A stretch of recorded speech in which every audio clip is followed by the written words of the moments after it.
নমস্কাৰ মই কৃষ্ণমণি চুটিয়া আজি আমাৰ কেএমসি থলুৱাৰ অন্য এটা ভিডিঅ লৈ আমি আপোনালোকক লৈ আহিছো আৰু আজিৰ নামটো হৈছে আমাৰ চিনাকি আৰু অচিনাকি আমাৰ চিনাকি আৰু অচিনাকি খণ্ডৰ আজি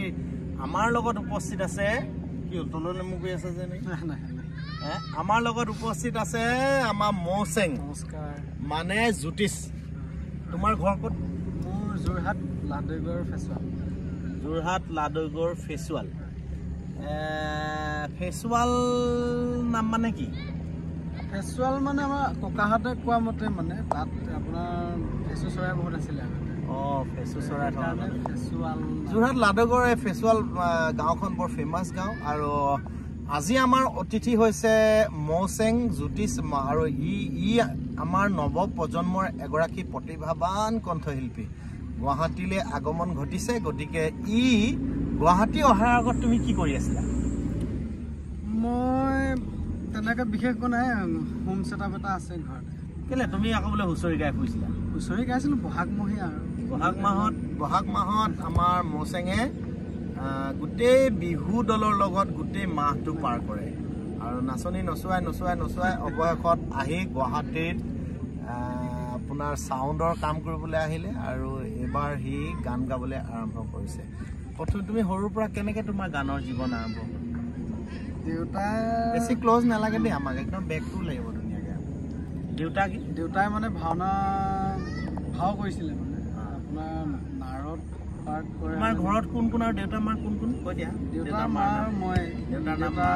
প্ৰভাত ৰাজখোৱা মা ৰুমি ৰাজখোৱা পাপাই তেনেকৈ ভাওনাত মানে হেৰি কৰে নাৰত ভাও কৰে যে গায় সেইখিনি গান মানে গাই থাকে নামবোৰ মই তেতিয়া দুবছৰীয়ামান চাগে আৰু তেতিয়াতো গম নাপাওঁ ইমান মানে নাৰদৰ ভাও লৈ তেনেকৈ আহি মানে গানলৈ মানে জুবিন দাৰ গানবোৰ গাই থাকে দেউতাই তেনেকৈ মানে গানলৈ ধাউতিটো আহিলে আৰু প্ৰথম 4 বছৰমান বয়সতে গান গাইছোঁ স্কুলত হেৰি গাইছিলোঁ অনুপম শইকীয়া গাইছিলোঁ আকাশত উৰিলে আকাশী গান গোৱাচোন প্ৰথম গোৱা গানটো বহুত বছৰ এটা লাইন শুনো মই কি গাইছিলা তুমি এটা লাইনে মনত আছে এটা লাইন গোৱাচোন আকাশত উৰিলে আকাশী জান অ জানৈ তোমালৈ কিমান মৰম বুজুৱাই টান অ জানৈ সঁচাকৈ সুধিছো মিছাকৈ নকবা গামোচাতে লিখিছানে সঁচাই মোৰে নাম অলপহে মনত আছে বহুত দিন গানটো শুনা আৰু আমাৰ উদ্দেশ্যটোৱে হৈছে চিনাকি আৰু অচিনাকি গান আমাৰ অতিথিসকলক প্ৰায় 99% মানুহে চিনিয়ে নাপায় আৰু 1% মানুহে চিনি পায় কিন্তু মই 99% চিনি পোৱা মানুহজন হৈছে আমাৰ মৌচেং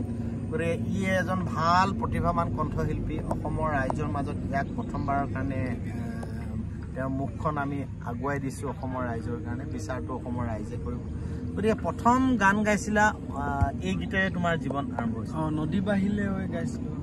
তাৰপিছত দূৰ দূৰণিতে পৰা সৰুতে কেনেকৈ গানৰ প্ৰতি আকৰ্ষিত হ'লা মায়ে মানে বহীত লিখে গান ৰেডিঅ' বুলি নহয় আৰু আগতে তেনেকুৱা টেপ এটা ওলাইছিলে সেই কেছেটটো ভৰাইছে দেউতাৰ ভাগৰ আছিলে মানে তেনেকৈ সেইবোৰৰ পৰা শুনি লিখি মেলি থয় মায়ে খুব স্কুলত গোৱাই হ'লে দেউতা মায়ে ভাল পায় নাই এতিয়া গান গানত মানে এই ক্ষেত্ৰত মানে মোক বহুত ছাপোৰ্ট দিয়ে আৰু কোনে কোনে ছাপোৰ্ট দিয়ে আৰু তেনেকৈ গাঁৱৰ সকলোৱে আপোনাৰ ককাই ভাই ইষ্ট মিত্ৰ চব আৰু গাঁওখনে বহুত ছাপোৰ্ট দিছে গাঁওখনে ইমানখিনিলৈকে আনিছে আৰু মানে ফেচুৱালবাসী নকছাৰীবাসী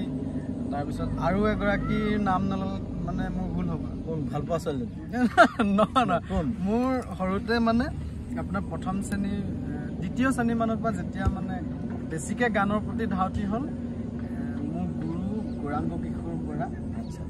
তেখেতৰ ঘৰ যোৰহাট ৰৰৈয়া পকামুৰা আমাৰ স্কুলত ছায়েন্স টিচাৰ আছিলে তেওঁ আমাক হাৰমনিয়াম ধৰি মোক মানে গান শিকাই মানে আঙুলিত ধৰি গান শিকাইছে আৰু গান নাগাওঁ বুলি মানে যেনেকৈ প্ৰথম আৰম্ভ কৰিছিলা মই ভাবিছোঁ তোমাৰ বোলো গাৰ্লফ্ৰেণ্ডজনীয়ে তোমাক এজনী নাম নক'লে নহয় গাৰ্লফ্ৰেণ্ডজনী আছে নাই তোমাৰ আছে ক'ৰ হয় কওঁ জানো ইমান আৰু নকওঁ ইমান নোপোৱা তাৰমানে আছে আৰু গাৰ্লফ্ৰেণ্ড আছে সাপোৰ্ট আছে নাই তোমাৰ গানৰ বহুত বহুত বহুত সাপোৰ্ট আছে তো ভৱিষ্যতৰ দিনত তোমাৰ পৰিকল্পনা কি মানে তুমি গানৰ জগতখনলৈ আহি তুমি কি হ'ব বিচাৰা ভৱিষ্যতে এতিয়াতো সাউন্ড ইঞ্জিনিয়াৰ হ'ব বিচাৰা নে একজন ভাল কণ্ঠশিল্পী হ'ব বিচাৰা এতিয়া মানে দিগন্ত ছাৰৰ ওচৰত মই সাউন্ড ইঞ্জিনিয়াৰিং কৰি আছোঁ গতিকে মিক্স এণ্ড মাষ্টাৰিংটোৰ ওপৰত মই যিমানখিনি মানে আগ্ৰহ দেখুৱাইছোঁ বা এইখিনি মানে আগৰ পৰাই আছিলে আৰু এই টেকনিকেল লাইনটো অকণমান মানে ভাল পাওঁ তেনেকৈ সৰুৰ পৰা গান গাই আহিছোঁ যিহেতু গতিকে গান গায়ো যাম আজৰি টাইমত বা অলপ সময় উলিয়াই সেই টেকনিকেল লাইনটো চাম মই জনাতো তুমি শাস্ত্ৰীয় সংগীতৰো তুমি বিশাৰদ কৰিছা মই যোৰহাট সংগীত বিদ্যালয়ত ইন্দ্ৰেশ্বৰ শৰ্মা ছাৰ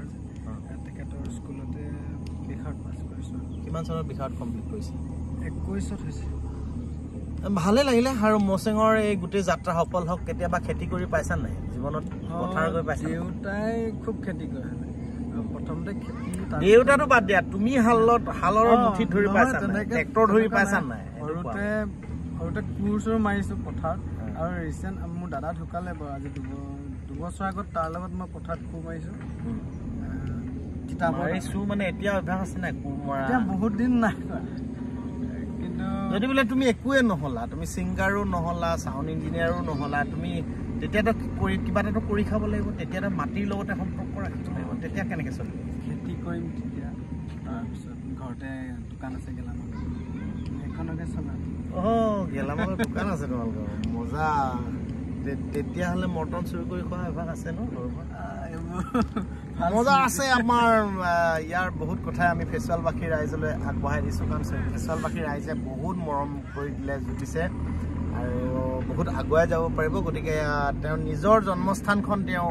সদায় ভাল পায় আৰু যোৰহাটবাসীয়ে হওক ফেচুৱালবাসীয়ে হওক নকছাৰীবাসীয়ে হওক সকলোৱে জ্যোতিষক আগ্ৰহেৰে আগুৱাই লৈ যাব আৰু আমি যিমান পাৰোঁ আমাৰ সমাজৰো কিছুমান দায়িত্ব থাকে আমি সেইখিনি আমি কৰি যাম আৰু অনাগত দিনত জ্যোতিষৰ ভৱিষ্যত উজ্জ্বল কামনা কৰিলোঁ আৰু কি গানৰ প্ৰতি তুমি বেছি আকৰ্ষিত মানে কেনেধৰণৰ গান গাই তুমি বেছি ভাল পোৱা ইংলিছটো গাই পোৱা হিন্দী মোৰ উচ্চাৰণ ভাল নহয় বাকী বিহু ফকবোৰ ভাল তুমি ভাল পোৱা বিহু এটাকে গাই দিয়াচোন এটা কলি কোন আমি ভাল পাওঁ অভিজিত মৰম ককাইদেৱে লিখিছিলে বিহুৰে স্ক্ৰিপ্ট হয় অকণমান গাই দিছোঁ বিহুত গাইছিলোঁ অথাই সাগৰতে পৰিলোঁ বান্ধৈ ৰংঘৰৰ বাকৰিত গৈছিলোঁ মাল যুচাবলৈ শকতকৈ কলা ফুল ৰজাই দেখি লৈ যুঁজালে গাতে মোৰ মিঠাতেল সানি লৈ কঁকালত লাগিলে পাক দেহি লাখুটিয়ে বুলিলোঁ বা এইবাৰ আমি ৰাংঢালীত জ্যোতিষক ৰাংঢালী পৰিয়ালৰ মাজলৈ লৈ আহিছোঁ এইবাৰ আমি হেকতি বিহু নতুন ৰূপ দিবলৈ চেষ্টা কৰিছোঁ আৰু জ্যোতিষ মানে মৌচেঙেও বৰ ধুনীয়াকৈ তাত কণ্ঠদান কৰিছে গতিকে আমি ৰাংঢালীলৈ বাট চাব লাগিব আৰু কিছুদিন আমি আশা কৰিম যে জ্যোতিষৰ এই জয়যাত্ৰা আৰু মৌচেঙৰ জয়যাত্ৰা সদায় আগুৱাই যাওক ভগৱানৰ ওচৰত প্ৰাৰ্থনা কৰিছোঁ যাতে তেওঁৰ যি চিন্তা তেওঁৰ যি কৰিব বিচৰা কামখিনি সকলোৰে যাতে মৰমত তেওঁ আগুৱাই যাব পাৰে আমি সৰু অকণমান প্ৰয়াস কৰিলোঁ মৌচেঙৰ কাৰণে আৰু ইয়াৰ যিখিনি প্ৰচেষ্টা সদায় সফল হওক মানুহটো অলপ সুস্থি মই ইয়াক কৈ আছোঁ যে অলপ স্পীড হ'ব লাগিব গতিকে দেৰিলৈকে শুৱা আৰু দেৰিকৈ উঠা ইয়াৰ দুটা অভ্যাস আছে দেৰিকৈ শুৱা আৰু দেৰিলৈকে শুই থকা গতিকে এই দুটা অভ্যাস যদি সি সলনি কৰিব পাৰে নিশ্চয় ইয়াৰ ভাল হ'ব মোৰ ফালৰ পৰা সেইটো ছাজেষ্ট কৰিছোঁ আৰু ভৱিষ্যতৰ দিনত পুনৰ লগ পোৱাৰ প্ৰতিশ্ৰুতি থাকিল অসমৰ ৰাইজে মৰম দিব আৰু নকছাৰীবাসী যোৰহাটবাসীয়ে যদি নিজৰ বুলি ভাবে আপোনালোকে ভিডিঅ'টো শ্বেয়াৰ কৰি দিব আৰু নতুন প্ৰজন্মক যাতে আপোনালোকে সদায় বিচাৰে নতুন চিন্তাৰে তেতিয়াহ'লে আমাৰ এই অচিনাকি অনুষ্ঠানটোক আপোনালোকে মৰম দিব আৰু মৰম দিবলৈ হ'লে আপোনালোকে KMC থলুৱা ছাবস্ক্ৰাইব কৰিব লাগিব তেতিয়া আমাৰ নতুন এই ভিডিঅ'বিলাক পাই থাকিব গতিকে থলুৱাক মৰম দি যাব চিনাকি অচিনাকিৰ আৰু এটা খণ্ডলৈ আমি এজন নতুন অতিথিক লৈ আহিম আজিলৈ আমি ইমানতে সামৰণি মাৰিছোঁ জয় অসম সকলোৱে ভালে থাকক মজা আছে